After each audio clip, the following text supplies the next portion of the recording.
Game week 21 marks the activation of the second wildcard, so if you're thinking about playing that chip this game week, don't worry, I've got you covered with the ultimate team in today's video. Before we start today's video, I just want to say a huge thank you to everyone who supported the channel during 2023. Hopefully, we can keep that going into 2024. But starting off our team, we have gone with Areola in goal. A really good fixture for West Ham. Arguably, the next two are pretty good, to be honest. Sheffield United and Bournemouth. Then it's United, Arsenal, Nottingham Forest, Brentford, Everton. I think there's definitely some positive fixtures we could get out of Areola. We've obviously got Turner on the bench. We're back to kind of this pairing. It does look like Turner has kind of reclaimed that #1 goalkeeping position, especially under new manager Nuno Espirito Santo as well. So I do think he is first choice. So we've got two first choice goalkeepers lining up in our team, not taking up too much value. Overall, I've been looking at this the past few days. I think for next season, or at least for my next wildcard, I'm just going to pick a goalkeeper and stick with them every single week. Goalkeeper rotation does not work. I've missed out on 2 Areola hauls over the past few days. There's no kind of been goalkeeper that's just been exceptional either as well. Like no standout goalkeeper this season. No one that's kind of claimed themselves to be the best one. I think next year, I'm just going to pick a goalkeeper. We're going to stick with it throughout the season. Like Leno's done extremely well. I was surprised to see James Trafford so high up there as well. Burnley have been pretty dreadful in terms of clean sheets, but he must be making plenty of saves, picking up maybe the odd bonus point as well. So I think next season, just going to stick with one goalkeeper, play them throughout the entirety of the season and just hope for the best, because rotating so far this season, it hasn't really worked out for me, as I imagine it hasn't worked out for a lot of FPL managers as well. Moving into the back line, we're going to start off with Trent Alexander-Arnold, with Salah and Son off to AFCON. We're going to have quite a bit of money spare, and I definitely think this man could be worth investing in. This is being filmed before the Liverpool-Newcastle game, so we'll have to see how he gets on in that one. There are arguably the next 3 fixtures pretty difficult for Liverpool: Bournemouth, Chelsea and Arsenal, but Bournemouth today, there was definitely some defensive frailties that I can see Trent exploiting. Chelsea as well, never really know what to expect from Chelsea anymore. And Arsenal now have lost back-to-back games. After that, it's Burnley, Brentford, Luton, Nottingham Forest for Trent Alexander-Arnold as well. And he's been one of the best scoring players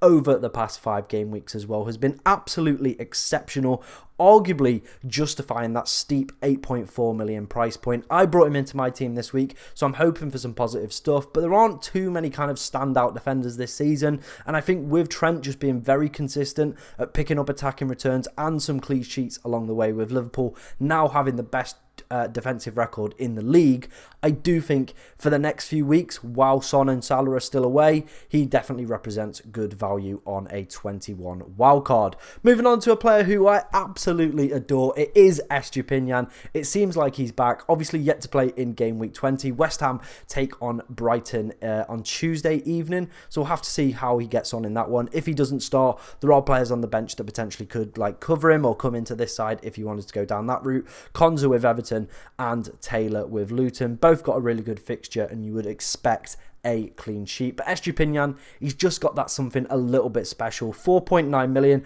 and the run for Brighton is absolutely incredible. Wolves, Luton, Palace, Tottenham, Sheffield United, Everton and Fulham. That is a very good run. No European football for them as well during that time period, so you would imagine it's a little bit more of a settled squad from De Zerbi, and I feel Brighton do play their best stuff when Estupinian is in that team. He's such a gem, isn't he? Very much back to game week 1 vibes, but he's here. He's back. Brighton have a really good fixture run. Hopefully, I can get him into my team. And if I was on a wild card, I think I would be picking him for this game week. Moving on to our final defender, and it's going to be Levi Colwill. Now, like I said, there are other defenders on the bench as well that potentially could come in. I'm looking at Charlie Taylor. This is probably a week you would play him with Luton at home. But, you know, Chelsea, they haven't been very good, have they? Their only clean sheet in the past 3 games, I think, has been against Sheffield United. Off the top of my head, there's still some positive fixtures coming up for them. Fulham, Liverpool, Wolves, Crystal Palace. Arguably 2 clean sheets if you're lucky out of those. Past that point, you probably would be looking to sell him. But in terms of defenders, no one has really impressed. There hasn't been kind of any standout performers. There's only been 2 clean sheets so far in game week 20. And if you look over the course of the season, there's only been 3 0-0s as well. So it seems like clean sheets are starting to dry up. More goals are being added to the game with the ball in play for longer and more additional time in games. We're seeing a lot less clean sheets. So I think investing heavily in the back is going to become less of kind of a more mainstream kind of idea, and it is going to be just picking up these cheap 4 to 5 million defenders around maybe someone like Trent when he is in the good form, and we've got the budget to potentially go for that route. Right, moving on to the midfield, we're going to start off with Saka. Scored today, definitely should have got a second. The reason he's in here, like I said, we do have all that open budget, and Arsenal do have some good fixtures while the likes of Salah and Son are away. Palace, Nottingham Forest, Liverpool, West Ham and Burnley would probably be the ones. Realistically, you potentially could hold him out till game week 27. He's been a very consistent point scorer this season, just not a mega haul scorer. This was the first time that he'd scored in 11 games as well. So, you know, it's not like an amazing pick, and I'm not super happy about it. I definitely think, you know, if I was on a wild card, I think he's a player that I'm actually looking at potentially bringing in as well for Salah or Son. But I'm not overly keen on it yet. I do feel like someone else could take my eye, and we will come on to some of those other players. I definitely think if KDB does play that game at the weekend for Manchester City in the FA Cup, he could definitely make himself a strong contender to slot into this side while the likes of Son and Salah are away.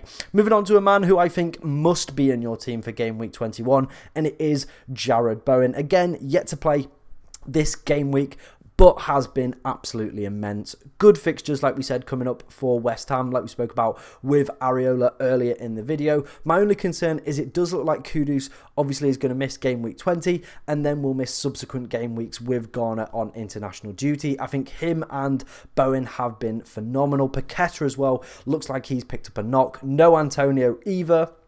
So what does this mean for West Ham and kind of their creative output? Maybe we are going to see a little bit of a decline in Jarrod Bowen's potential performances. Probably means that he's going to play a lot of games though, so a regular starter who on his day can score against anyone and is going to see out a large proportion of time. So there's positives and negatives. It's kind of which way you want to take, which spin you want to kind of look on that one with Jarrod Bowen. But for me, I think it's a positive. Sheffield United as well potentially offers himself up as a potential captaincy option. My only concern with that though is that, you know, Sheffield United are playing a super low block at the moment, and West Ham aren't usually a team that likes to break other teams down. They're kind of more a sit back counter, very much low block, effective counter kind of style team under David Moyes, especially this season as well. So maybe not a captaincy option. On paper it looks good, but I think when you dive a little bit more into the tactics, probably not the best. Right, let's move on to Cole Palmer. He's the next one. 18-point haul for him this game week. Very happy to keep him. I think for 5.6 million, you have got yourself a bargain on your hands there, ladies and gentlemen. Penalty taker, Chelsea's best player as well. And like we spoke about with Colwell, there are some really good fixtures coming up for Cole Palmer. I don't think this one needs too much justification. He is an amazing footballer. On penalties, dirt cheap as well. Playing for like a pretty decent side as well. Seems like Chelsea are starting to build a little bit of momentum over the Christmas period, so we'll see how he gets on in the new year, but definitely a player I would be looking to have for game week 21, whether I'm not on a wild card or potentially looking to bring him in as well. Moving on to our final midfielder, and it is going to be Richarlison. Now, obviously with Son off, Spurs do still have some pretty good fixtures. I know what you're thinking. Tom, it says United aren't a grey or a red fixture anymore. Let's be real, it's a green fixture. Anyone can take points off them this season. Richarlison has been in fine form as well over the Christmas period, picking up 5 goals in his last 6 games. So a very good kind of output from him as well. Another goal today against Bournemouth. He just seems to be, you know, naturally finishing his chances now, playing in the striker role as well. So getting those extra points as well for clean sheets and a goal, unlike strikers regularly in the game as well. Other thing, he potentially could be on penalties over this period where Son is away with South Korea. Obviously took them for Everton as well, so that potentially could be a nice little, you know, bonus.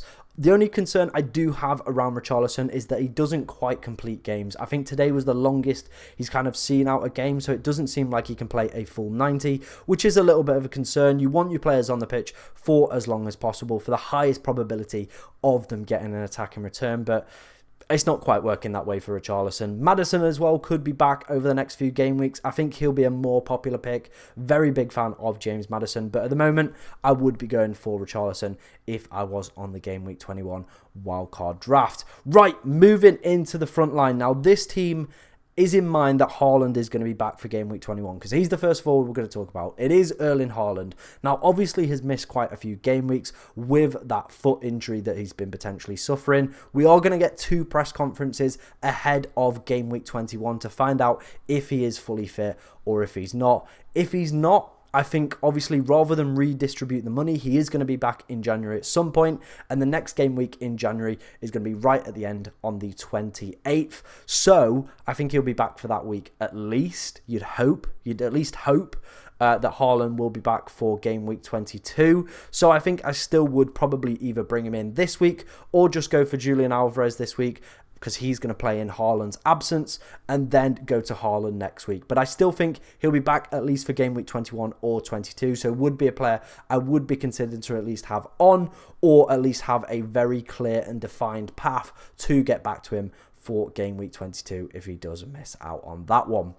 Right, moving on to our next forward. It is a man yet to play in game week 20. It is João Pedro, off the back of a phenomenal performance in game week 19. 2 goals and an assist for him. He is a penalty taker. He's at 5.4 million. Like we spoke about with Estepinian, the fixtures are absolutely immense. And with Matoma out until kind of mid-February, no European football. He's playing on that left-hand side sometimes. Can also go in the cam or the striker role as well. Versatile in his position. I think he is a fantastic, cheap little option to go for. A real nice budget enabler with some amazing fixtures. Not seeing too many people talk about him at the moment, but I think if another positive performance goes in against West Ham on Tuesday night, I definitely think he'll be on a lot more people's radars. Right, completing the lineup, and one of the players I think very easily could be a hold for the entire season. I said this before he got his 2 assists in game week 20. It is Ollie Watkins. Villa are looking very good at the moment so far this season. 42 points picked up for them so far in this season. The fixtures, they're a little bit mixed. Everton, Newcastle, Sheffield United, Man United, Fulham, Nottingham Forest and Luton.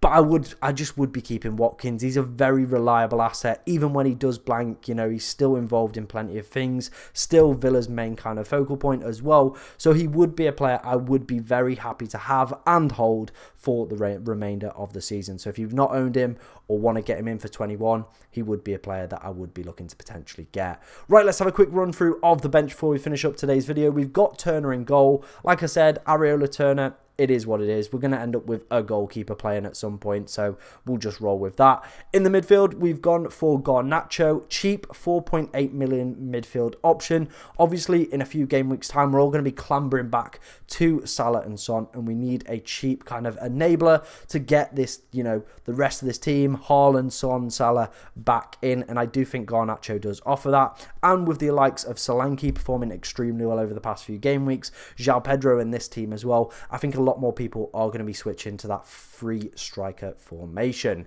Finishing up our final 2 defenders, Ezri Konsa, like we just spoke about with the Villa fixtures, definitely some positive ones in there. Sheffield United, Luton, Nottingham Forest and Fulham, the ones that you probably would be playing Konsa for. Could very easily play him this week over Colwell as well if you wanted to go down that route. And then Charlie Taylor, very reliable, cheap pick. Again, there's definitely some fixtures where you might play Charlie Taylor. I'm looking at Luton, Fulham at home, maybe Palace and Bournemouth as well, potentially in the next few, but he's always there on the bench, ready to be at hand if you do need him. If you did enjoy today's video, be sure to like, comment, and subscribe, and thank you very much for watching today, and good luck this game week. Yeah, good luck this game week. There we go.